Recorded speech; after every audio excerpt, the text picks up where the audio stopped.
Education की बात अगर की जाए तो मैं एमएससी कर चुका हूँ और बीएड कर चुका हूँ, सीटेट भी क्वालिफाइड हूँ और मैं अपना प्रोफेशन टीचिंग को एक्सेप्ट किया हूँ और वर्तमान समय में मैं 11th-12th क्लास के बच्चों को फिजिक्स और केमिस्ट्री दोनों पढ़ाता हूँ।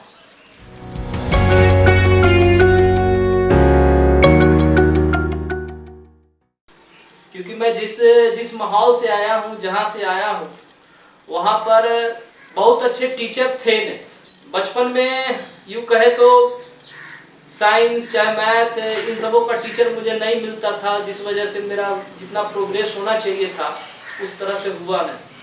और इसी को ध्यान में रख करके हमने अपना टीचिंग प्रोफेशन को टीचिंग चुन लिया।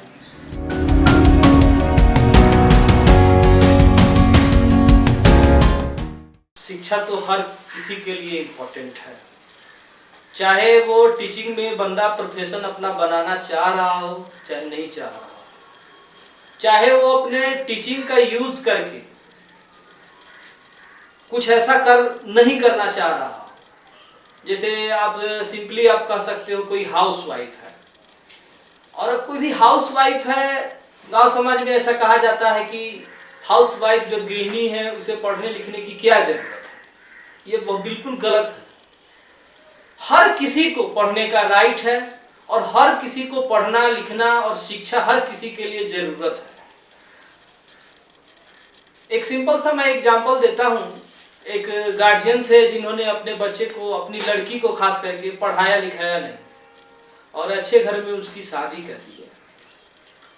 अच्छे घर में शादी कर दी, उसका जीवन जो था वो ठीक ठाक चल रहा था, लेकिन कुछ समय के बाद एक्सीडेंट हुआ और उसमें उसकी अकस्मात उसकी पति की मृत्यु हो गई।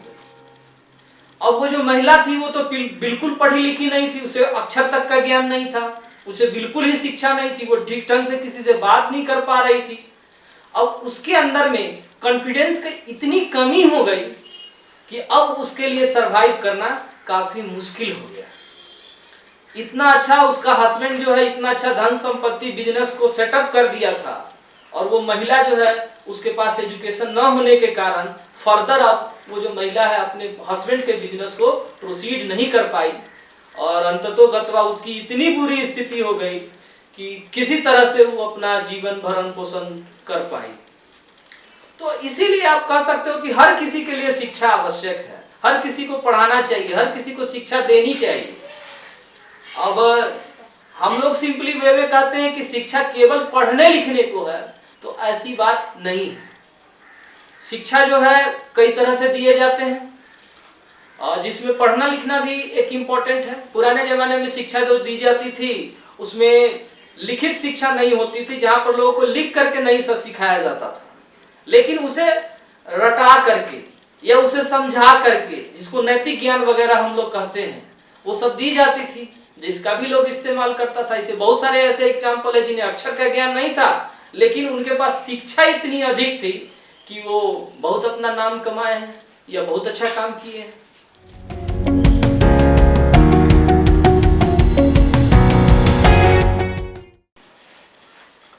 अब पर्पस की बात की जाए तो पर्पस तो किसी भी चीज का हर एक सेक्टर में होता है।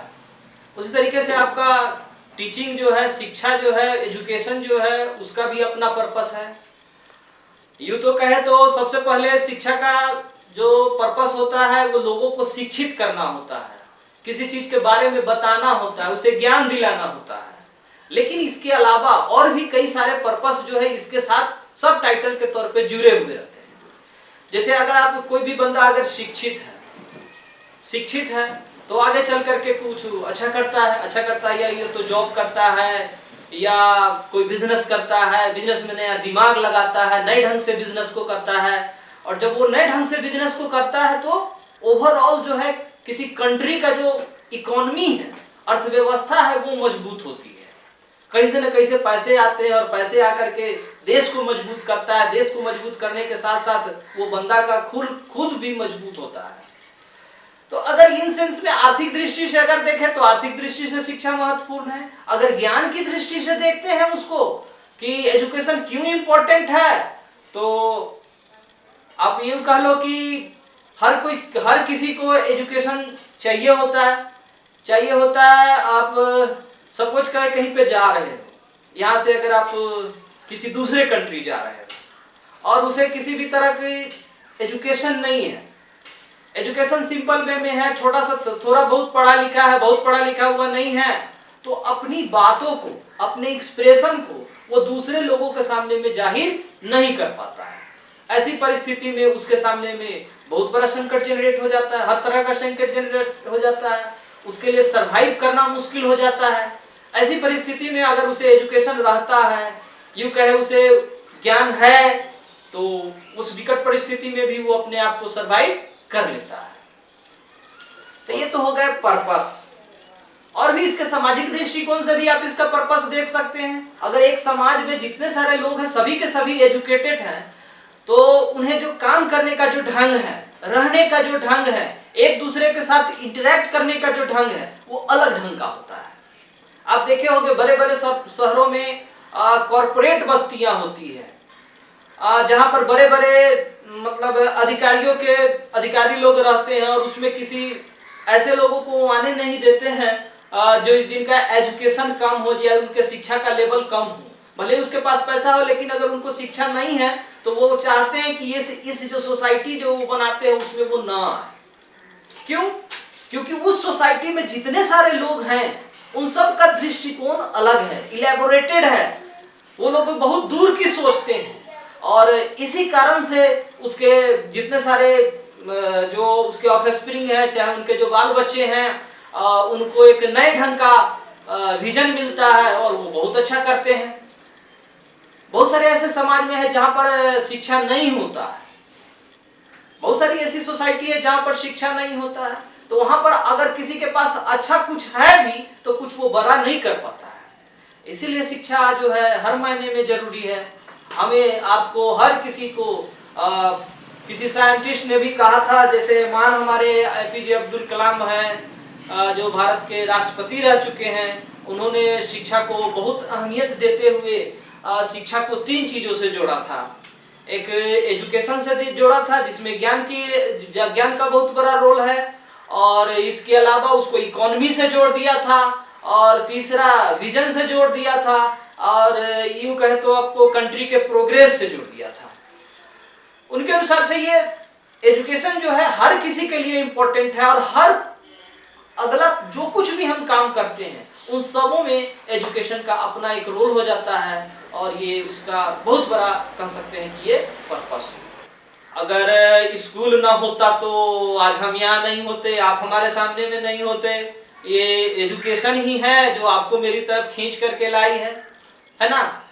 ये तो कहने सुनने की बात है, लेकिन एजुकेशन देने के लिए पुराने जमाने में आप देखे होइएगा महाभारत, रामायण, ये सभी जो पुरानी सीरियल है उसमें दिखाया जाता था कि गुरुकुल हुआ करता था, जहां पर बच्चे को बचपन में ही भेज दिया जाता था, और बच्चा एक किशोरावस्था तक, यूं कहे तो 20 वर्ष की उम्र तक हर तरह का ज्ञान हासिल करता था।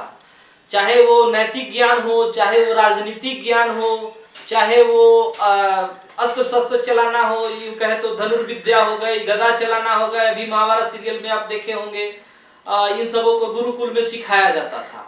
मतलब उस जमाने में भी एजुकेशन जो था वो बहुत ज्यादा जरूरी था, और वहां पर भी वो गुरुकुल जो था एक तरह से स्कूल का ही फॉर्मेट था।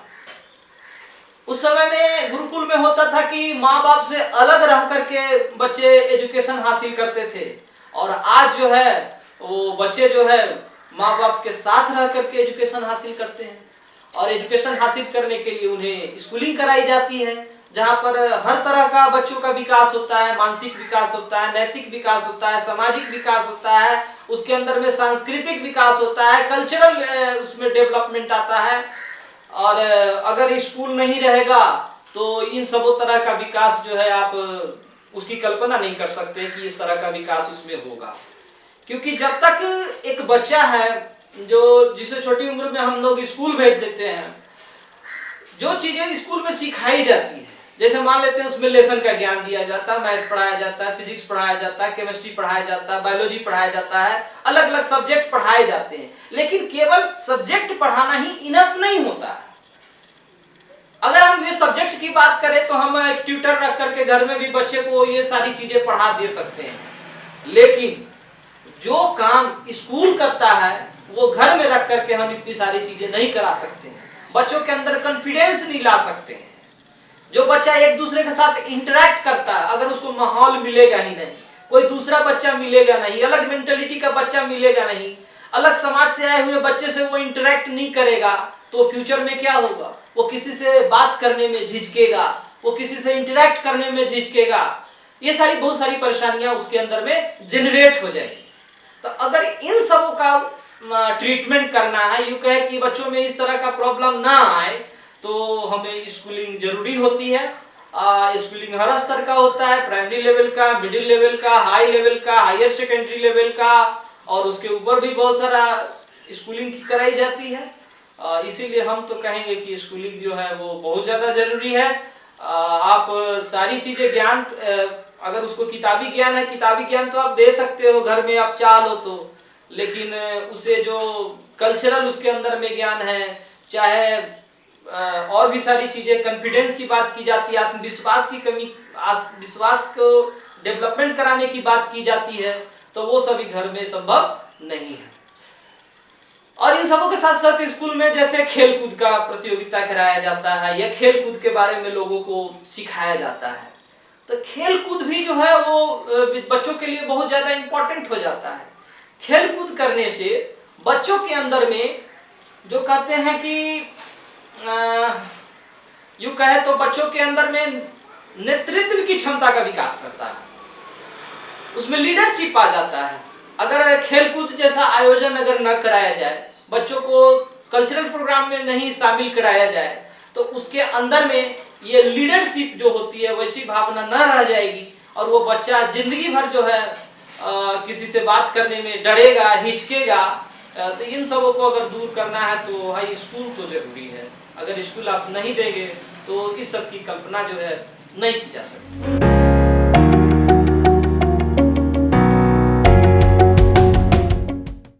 टीचिंग ड्यूटी नहीं हो सकता, टीचिंग तो आपकी रिस्पॉन्सिबिलिटी है, चाहे जो भी गार्जियन है, क्योंकि बच्चा तो खुद ये नहीं जानता है कि टीचिंग क्या होता है। बच्चा तो खुद नहीं जानता है कि वो टीचिंग क्या होता है, पढ़ना क्या होता है, लिखना क्या होता है, ज्ञान क्या होता है। वो तो आपकी रिस्पॉन्सिबिलिटी है, हमारी रिस्पॉन्सिबिलिटी है कि हम बच्चे को स्कूल भेजें, चाहे उसे ज्ञान दे, हर लेवल का ज्ञान दे।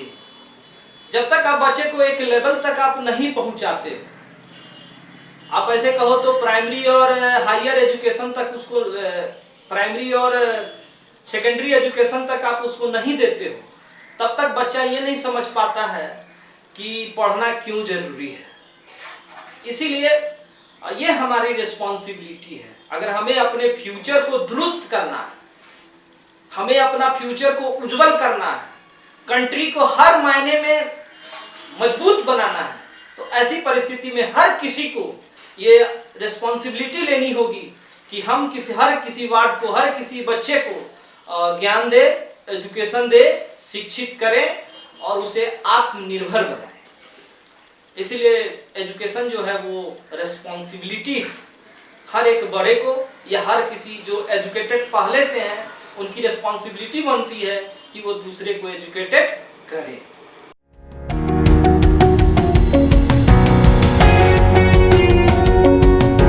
देखिए, बच्चों के प्रति हम व्यवहार जब भी अब क्लासरूम में होते हैं तो प्रयास करते हैं कि बच्चों के साथ जो मेरा व्यवहार हो वो बहुत ही मृदुल हो, सॉफ्ट हो। अगर देखिए, आपके साथ कौन इंटरेक्ट करता है, एक छोटा सा बच्चा का मैं सिंपल सा एग्जांपल देता हूं। अगर उसका गार्जियन बहुत कठोर होता है, कड़े शब्द का प्रयोग करता है, उसके साथ मारपीट करता है, तो उसका बच्चा उसके साथ नहीं सकता है। यही पढ़ाने के क्रम में भी होता है। अगर आप पढ़ाने के क्रम में बच्चों के साथ काफी ज्यादा कठोर रहते हैं, कठोरता का मतलब अनुशासनहीनता नहीं होता है, इनडिसिप्लिन नहीं होता है। अनुशासन अलग चीजें हैं और कठोरता अलग चीजें हैं। अगर आप बच्चों के साथ कठोर रहते हैं तो बच्चा आपके साथ इंटरेक्ट नहीं करता और किसी भी चीज को पूछने से आपसे डरता है। तो मैं तो जब भी पढ़ाता हूं तो उस समय में हमेशा प्रयास करता हूं कि बच्चों के साथ जो है वो मृदुल व्यवहार करूं, सिंपल रहूं, ताकि मेरा बच्चा मुझसे जो कुछ भी पूछना चाहता हो सब्जेक्ट से रिलेटेड हो, और कभी कभी ऐसा भी होता है कि सब्जेक्ट से बाहर से रिलेटेड हो, मतलब हर एक सेक्शन में हो, वो हमसे सवाल करता है और मैं प्रयास करता हूं कि उसका जवाब दूं। अब देखिए, टीचर हूँ, परिवार है, बाल बच्चे हैं, सारी चीजें, फैमिली है, इकोनॉमी है, तो थोड़े से स्ट्रेस तो आते हैं, हर किसी के जीवन में आता है, टीचर को भी आता है। लेकिन जब मैं पढ़ाने जाता हूँ तो पूरा प्रयास करता हूँ कि वो जो बाकी के मेरे जो लाइफ है वो पढ़ाने के क्रम में वो मेरे साथ ना आए और उसको दूर रखने का प्रयास करता हूँ और रखता हूँ, काफी हद तक रखता हूँ। अब 100% तो नहीं कर सकता हूँ क्योंकि मानव हूँ, मानव का नेचर ही कुछ इस तरह का है कि कहीं का चीज कहीं पे हो जाता है। लेकिन मैं तो कहूँगा कि एक जनरल वे में जो भी शिक्षक हैं, जो भी टीचर हैं, उन्हें अपनी जो व्यक्तिगत जिंदगी है उसको बच्चों पे कभी ना लाए और ना लाना चाहिए।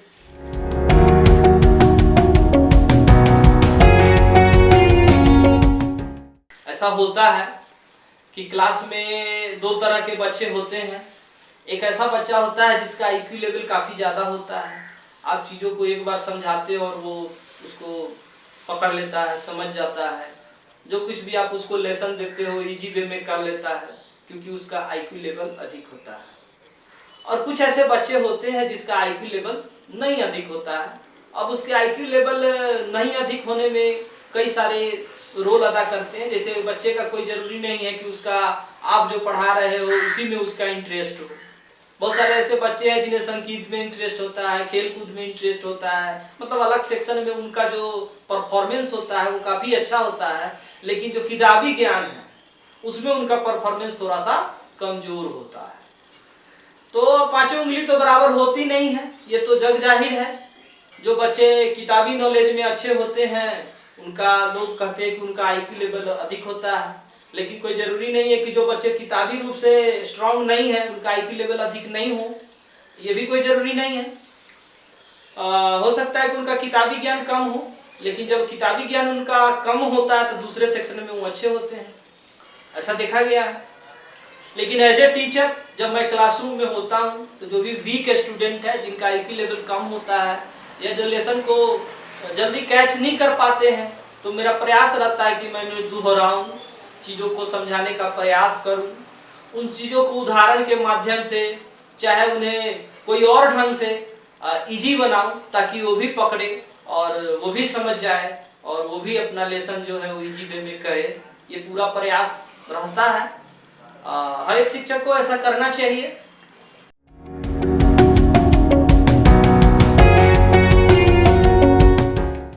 जो भारत का एजुकेशन सिस्टम है वो कई मानों में बहुत बेहतर नहीं, यहाँ पर डिफरेंसेस बहुत ज़्यादा है, जिसको आप कह सकते हो सामाजिक विषमता।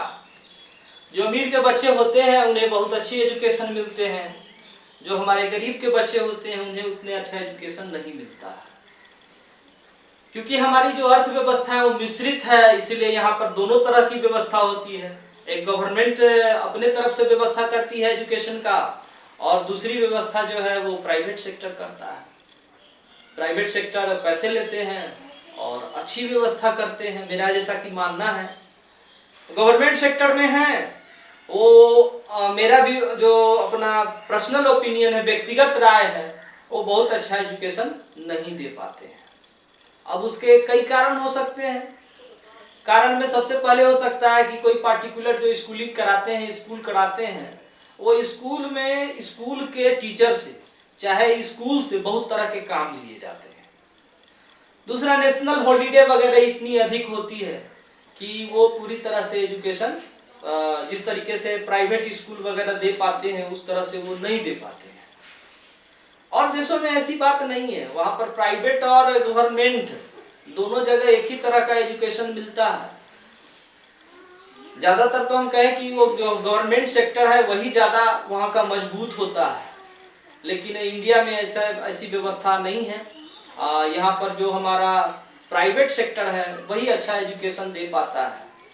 ऐसा आप कह सकते हो हायर सेकेंडरी तक, लेकिन जहाँ हायर सेकेंडरी से ऊपर जाता है एजुकेशन, जैसे आपका हो गया, आपको बीटेक वगैरह करना है, चाहे एमबीबीएस वगैरह करना है, तो उसमें जो है प्राइवेट सेक्टर जो है यहाँ पर उतना मजबूत नहीं है, वहाँ पर गवर्नमेंट सेक्टर ही मजबूत है। हमारी जो सरकार है वो तो व्यवस्था करती ही है एजुकेशन का, हर एक काम के लिए उसके पास फंड है, फंड जारी करती है, टीचर को सैलरी देती है, लेकिन यहाँ कमी हो जाती है मैनेजमेंट की। जो हमारा मैनेजमेंट तंत्र है वो कई मानों में कहिए कि बहुत ज्यादा भ्रष्टाचार है। यहाँ पर जो टीचर बन जाते हैं, बनने से पहले उन्हें बहुत ज्यादा उत्सुकता रहती है कि मैं ऐसे करूंगा, मैं वैसे करूंगा, मैं बच्चों को ऐसे पढ़ाऊंगा, वैसे को ऐसे पढ़ाऊंगा, लेकिन जब वो टीचर बन जाते हैं तो पता नहीं कहाँ भूल जाते हैं कि उन्हें करना क्या था, वो क्या करने आए हैं।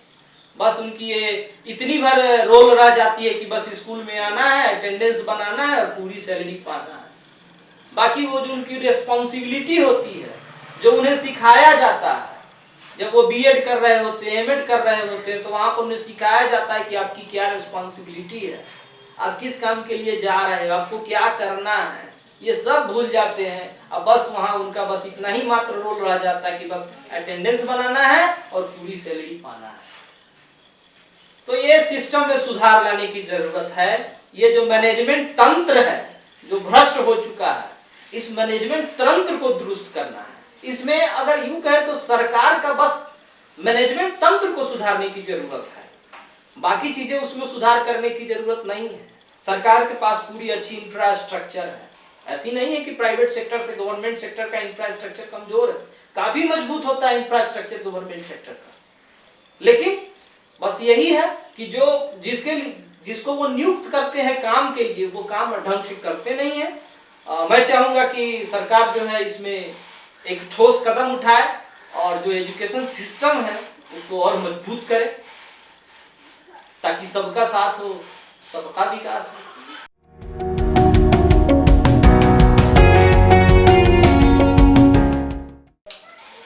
ये बात बिल्कुल सही है कि हमारे देश में पढ़ाया तो जाता है मातृभाषा में, जो हमारा लोकल लैंग्वेज होता है उसमें पढ़ाया जाता है। बंगाल में बंगला में पढ़ाया जाता है, उड़ीसा में उड़िया में पढ़ाया जाता है, तमिलनाडु वगैरह तमिल में पढ़ाया जाता है, कर्नाटक में कन्नड़ में पढ़ाया जाता है, हमारा इधर गोवा पणजी वगैरह वहाँ मलयालम में पढ़ाया जाता है, सब में असमिया में पढ़ाया जाता है।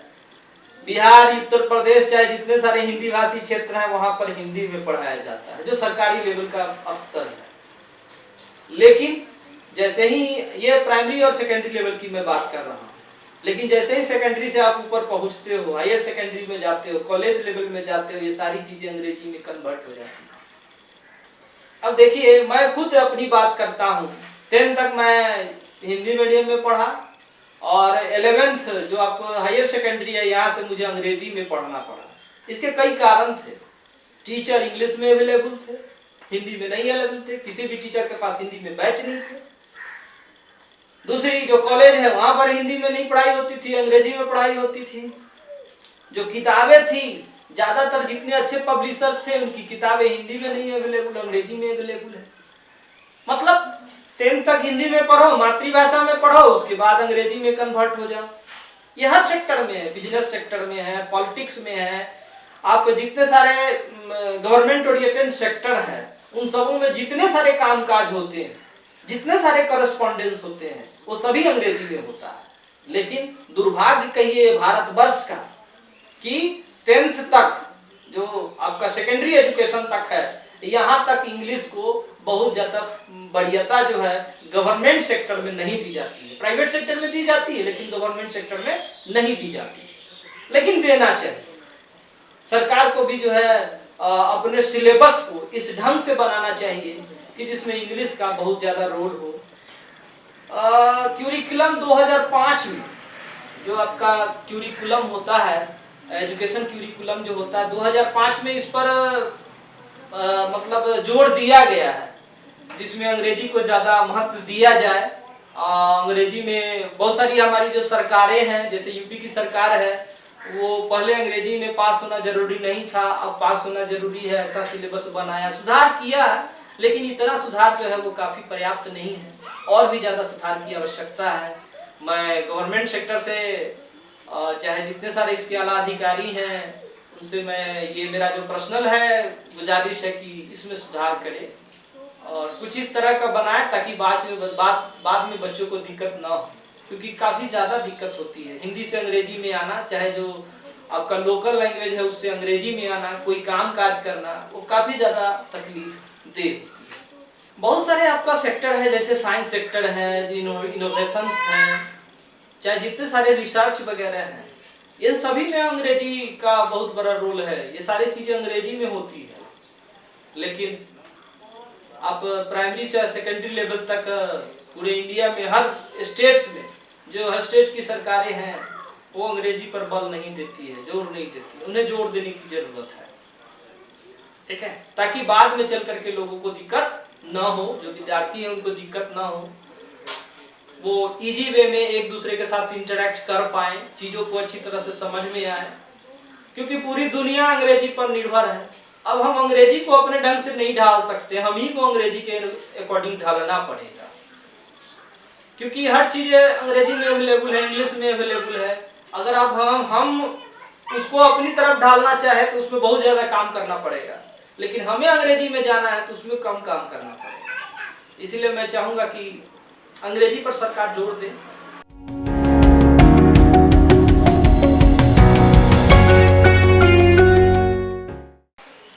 उसके पीछे सबसे बड़ा रोल अदा करता है आपका मनी, रुपया, अर्थव्यवस्था। जो रूरल एरिया में जितने सारे लोग रहते हैं उनका जो प्रति व्यक्ति आमदनी है वो कम है, और अर्बन एरिया में जो प्रति व्यक्ति आमदनी है वो अधिक है। अर्बनाइजेशन का यही फंडा ही होता है, अर्बनाइजेशन का कारण यही होता है कि ज़्यादा पैसा लोगों को हो जाता है तो वो अपने कल्चर को, अपने आप को अर्बनाइजेशन की तरफ मूव कर देते हैं, ले जाते हैं। तो यहाँ पर रुपया सबसे बड़ा रोल अदा करता है, लेकिन बात यहाँ ये आती है कि हम तो गवर्नमेंट सेक्टर के एजुकेशन की बात कर रहे हैं। गवर्नमेंट तो दोनों जगह एक ही तरह का एजुकेशन व्यवस्था करती है, तो आप तो गवर्नमेंट सेक्टर को देख ही रहे हैं किस तरह का एजुकेशन है यहाँ पर, जो प्राइमरी और सेकेंडरी लेवल में है किस तरह का लेवल वो दे रहे हैं। और गवर्नमेंट तो अपना पूरा प्रयास कर रही है, लेकिन मैं ये तो पहले ही साफ कर चुका हूँ कि लोग टीचर जो है वो इसमें बहुत अच्छा रोल अदा नहीं कर रहे हैं। उन्हें अपनी रिस्पॉन्सिबिलिटी समझनी होगी, रूरल हो चाहे अर्बन हो, दोनों जगह के टीचर हो। अर्बन वाले तो अगर प्राइवेट गवर्नमेंट सेक्टर के स्कूल में अच्छा एजुकेशन नहीं है तो उनकी आमदनी इतनी अधिक है कि वो अपना पैसा खर्च करके बच्चों को प्राइवेट सेक्टर में एजुकेशन दे देते हैं, अच्छा से पढ़ा लिखा देते हैं। लेकिन जो रूरल वाले हैं, जो ग्रामीण इलाके के लोग हैं, उनका जो प्रति व्यक्ति आमदनी है, चाहे उनका जो आमदनी है वो बहुत अच्छी तो होती नहीं है, वो अपने बच्चों को चाह कर भी आप अच्छा एजुकेशन नहीं दे पाते हैं। रही बात सुविधा की, तो जो भी जितने सारे प्राइवेट स्कूल है वो वहीं पर जाते हैं जहाँ उनको पैसा मिलता है। वो क्यों जाएंगे गांव में, ग्रामीण इलाके में अपना स्कूल खोलने? उन्हें घाटे का सौदा तो करना नहीं है, वो तो प्रॉफिट में चलते हैं, वो प्रॉफिट के लिए सारा काम करते हैं। तो इसीलिए वो रूरल एरिया में वैसे उस तरह के स्कूल भी अवेलेबल नहीं है, और अगर स्कूल हो भी जाए तो जो हमारी जनता है, जो हमारा पब्लिक है, वो कहाँ से अपने बच्चों को उतने महंगे स्कूल में पढ़ा पाएगी, क्योंकि उनका आमदनी ही कम होता है। तो सबसे बड़ा रोल मेरे समझ से तो इसमें आमदनी ही होता है। अब गवर्नमेंट का कहाँ तक दोष दिया जाए।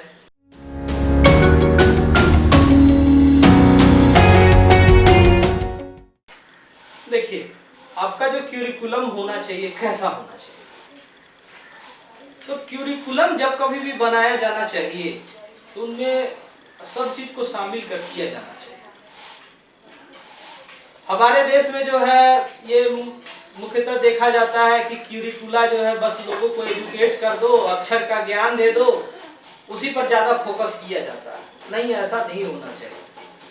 मेरे हिसाब से क्यूरिकुला में बच्चों को आत्मनिर्भर बनाने पर ज्यादा जोर देनी चाहिए, कि वो किस तरह से आगे चल करके जैसे हायर एजुकेशन में वो पहुंचे तो अपने आप को किस तरीके से वो आत्मनिर्भर बन सके, तो उस पर फोकस करनी चाहिए। बचपन से ही उन्हें उस तरह का हुनर दी जानी चाहिए जिससे वो अच्छा करे। जैसे जापान वगैरह कंट्री है, चाहे आपका चाइना है।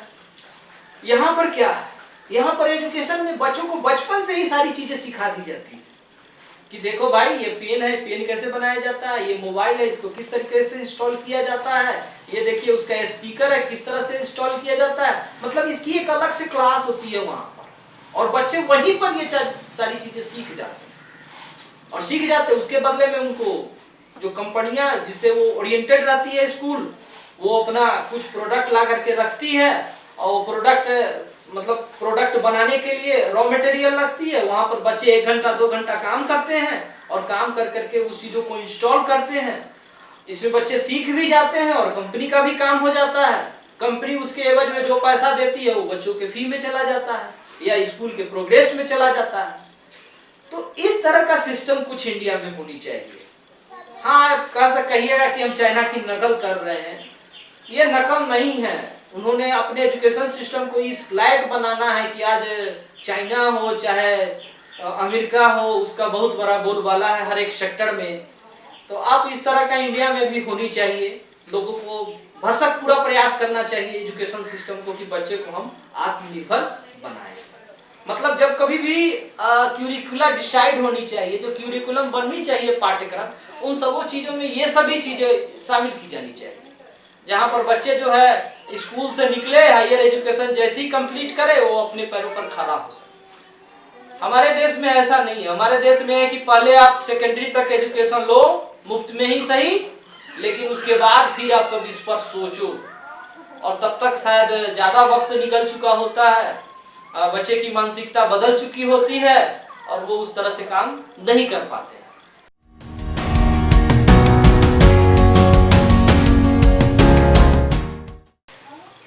देखिए, बच्चे का जो बिहेवियर होना चाहिए वो तो अनुशासन से पूर्ण होना चाहिए। क्योंकि अगर आप कुछ हासिल करने जा रहे हो, किसी से कुछ आप लेने जा रहे हो, तो उसमें बच्चे को उदार होना चाहिए, समर्पित होना चाहिए टीचर के प्रति। चाहे हाँ, ये जब सही है कि समाज में हर तरह के बच्चे होते हैं, कुछ उदंड प्रकृति के होते हैं और कुछ साफ दिल होते हैं, नेक होते हैं। दोनों तरह के बच्चे होते हैं। जो उदंड बच्चे होते हैं उनको भी कंट्रोल किया जा सकता है, उन पर विशेष ध्यान दे करके, उनके रुचि के अनुसार एजुकेशन को बना करके। उनके हर व्यक्ति में कुछ न कुछ उस विशेष प्रकार के गुण होते हैं या रुचि होती है, उसको स्टडी करने की जरूरत है, और उसे उस तरीके से उसमें मूवमेंट कर देना चाहिए उस तरह के बच्चों को जो उसको पसंद हो। हर व्यक्ति में इस तरह का एक अपना गुण होता है जिसे वो निखारने का प्रयास करता है। उदंड बच्चे ऐसे नहीं होते कि हर चीज में वो उदंड ही होते हैं और हर जगह वो गड़बड़ ही करते, ऐसा नहीं होता।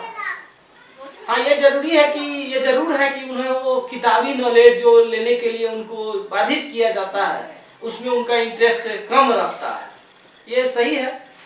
लेकिन अगर उनको सही मायने में पूरा स्टडी किया जाए तो उसके अंदर से कुछ ना कोई ऐसा गुण बाहर निकल के आता है जो कि उनको, जिसमें वो ज्यादा अच्छा कर पाते हैं।